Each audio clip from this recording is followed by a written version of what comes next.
Imagine you're a police officer, hiking deep in the unforgiving Alaskan wilderness. No signal, no roads, just endless woods and swamps. You're off duty, out to hunt. But what you find isn't prey. It's a boot, floating in a swamp, still attached to a human leg. That discovery would become the starting point of one of the most disturbing serial murder cases in American history. A story of deception, wilderness, and a man who used his charm to mask a monstrous obsession with hunting women like wild game. This is the true story of Robert Hansen, known to many as the Butcher Baker. Stay with me to the end, because this case doesn't just unfold. It escalates. And the twist? The only reason this killer was caught is because one teenage girl outsmarted him, outran him, and lived to tell the world. In September 1982, 2 off-duty officers were on a hunting trip in the Alaskan backcountry. The terrain was punishing. Only reachable by plane or boat, the area was desolate except for the occasional trapper or hunter. As dusk approached and they trekked back to camp, they spotted something unnatural floating in the swamp. A boot. They waded closer. What they found wasn't just footwear, it was human remains. The lower leg bones were still inside. But there were no signs of a camp, no recent fire, no gear. For officers trained to recognize crime scenes, this wasn't just a tragic accident. This was staged, deliberate. Someone had left a body here to rot in silence. They marked the spot and reported it. The wilderness had kept it secret for years, until now. The remains were later identified as those of Shirley Morrow, a 23-year-old exotic dancer from Anchorage who had gone missing nearly a year earlier. Before vanishing, she told a friend she was meeting a man who claimed to be a photographer. He offered her $300 for a modeling session. She never came back. When her body was examined, the findings were chilling. She'd been shot more than once, but her clothes didn't match the wounds. Forensics suspected she had been naked when she died. Someone had redressed her afterward, perhaps to mislead investigators, or to stage a kind of twisted ritual. A bullet casing found nearby matched a .223 caliber rifle round, often used in hunting. And oddly, inside Shirley's pockets was a strip of fabric that could have been used as a blindfold. Whoever had done this had a method. But Shirley wasn't the only one. In that same stretch of Alaskan wilderness, 2 other female bodies had been discovered in the past 2 years. One was too decomposed to identify. The other, a 24-year-old woman named Joanne Messina, also a stripper, also from Anchorage, also vanished without a trace. Police hesitated to link the cases publicly. After all, many of the victims had lived on the fringes, sex workers, dancers, women without stable connections.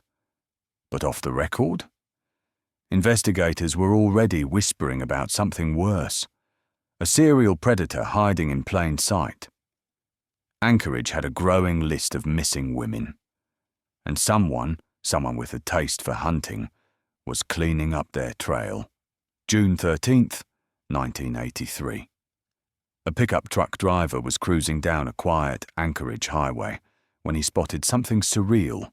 A teenage girl, half naked, sprinting toward his truck, one hand cuffed, screaming without sound. Her shoes were gone, her pants too. She looked like she had escaped from hell. He pulled over.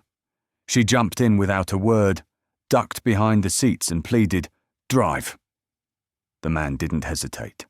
The girl directed him to a nearby motel.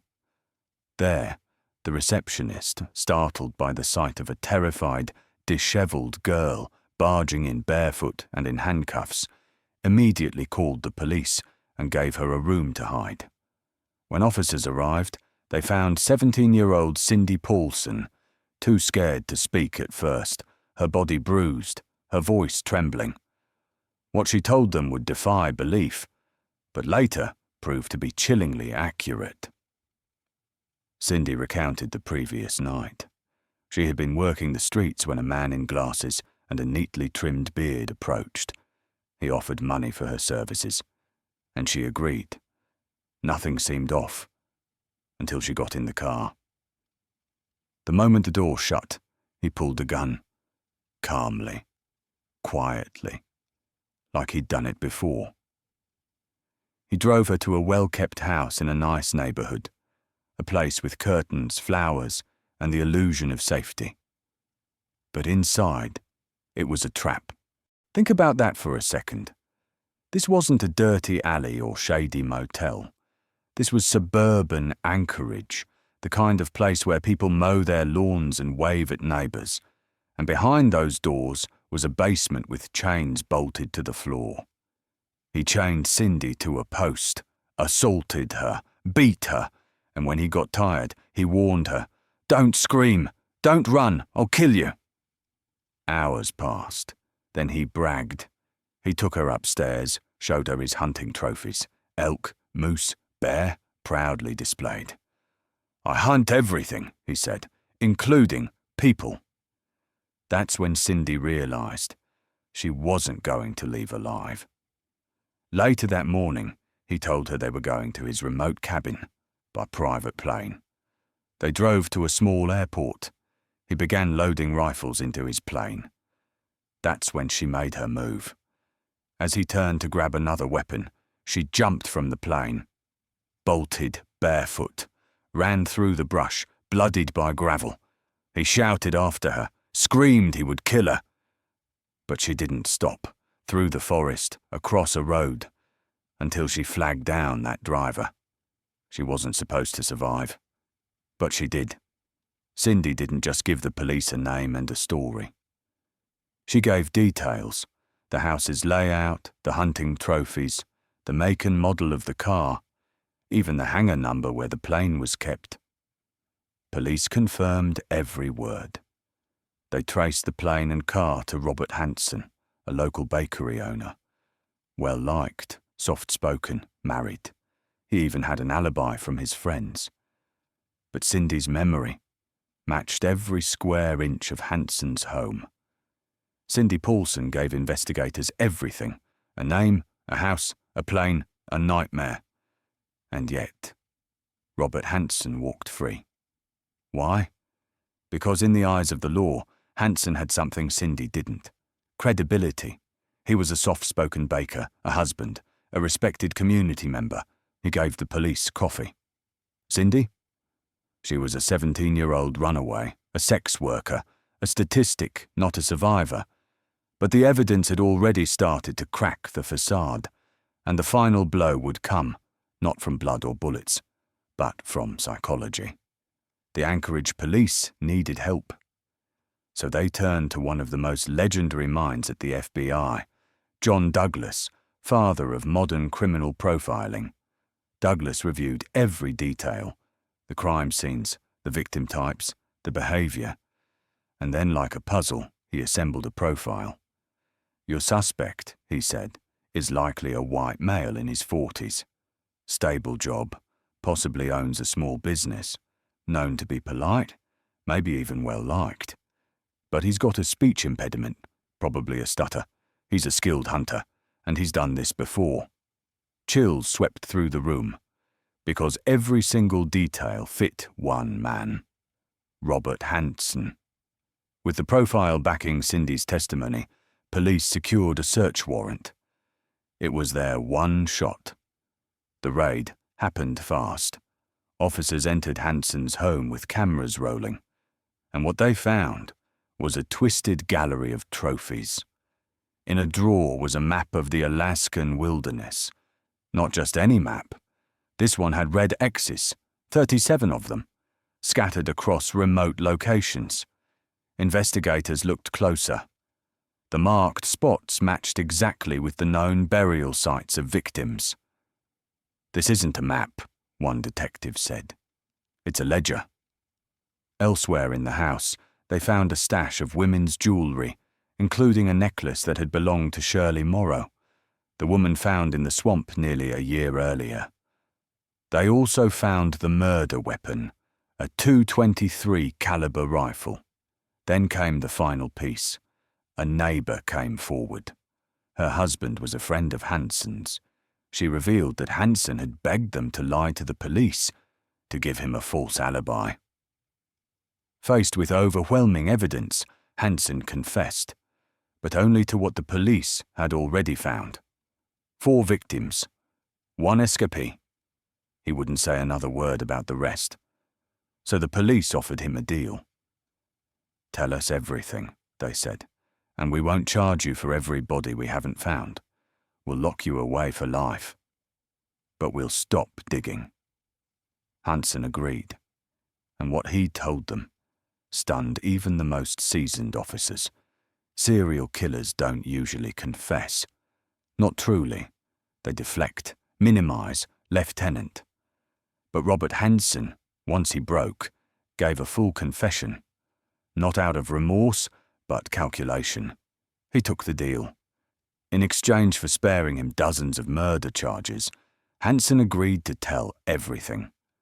And what he described wasn't just murder. It was a sport, a perverse game, a human hunting ground in the middle of Alaska, where he played predator, and women were his prey. Hansen didn't find his victims at random. He stalked Anchorage at night, driving slowly through red light districts and downtown clubs.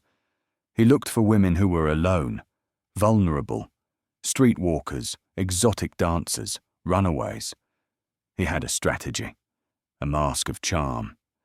He often claimed to be a photographer scouting for models, promised money, gave out fake business cards, invited them to safe places like motels or diners to discuss. If they came alone, he moved in. That's when the facade dropped. The gun came out. So did the handcuffs. "I never forced them," Hansen would later claim. "I just made it clear they had no choice." Once abducted, Hansen brought them to his home, the same house where his wife and kids lived during the day. At night, it became a prison. In the basement, he had a custom chain set up, bolted to the ceiling. He'd shackle the women, sometimes for hours, assault them, humiliate them.